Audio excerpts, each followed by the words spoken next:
నమస్కారం సార్. నేను conductor sir, Hanamkonda depot sir, Warangal sir.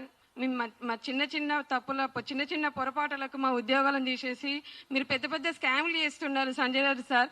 Sir ఇంట్లో ఒక ఇంట్లో తండ్రిలాగా ఎండీలాగా మీరు ఉన్నారు.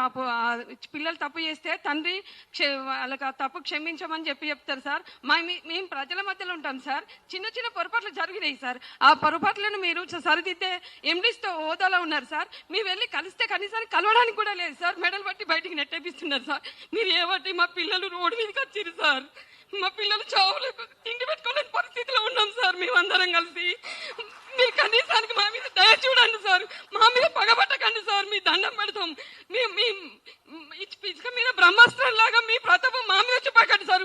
మేము తలుచుకున్నా కూడా మీరు పెద్ద పెద్ద స్కామ్లు చేసారు కదా సార్. మేము ఏం చేసినాం సార్? చిన్న చిన్న ఉద్యోగాలను 60-30 రూపాయల టికెట్లు ఓడగొట్టుకున్నాం. మేము ప్రజల మధ్యలో ఉన్నాం కాబట్టి పొరపాటు జరుగుతాయి సార్. ఆ పొరపాటుని క్షమించి పెద్ద మనసుతో ఒక ఫ్యామిలీలకు తండ్రి పిల్లలుంటే పిల్లలు తప్పు చేస్తే తండ్రి క్షమించి వదిలిపెట్టినట్టు మీ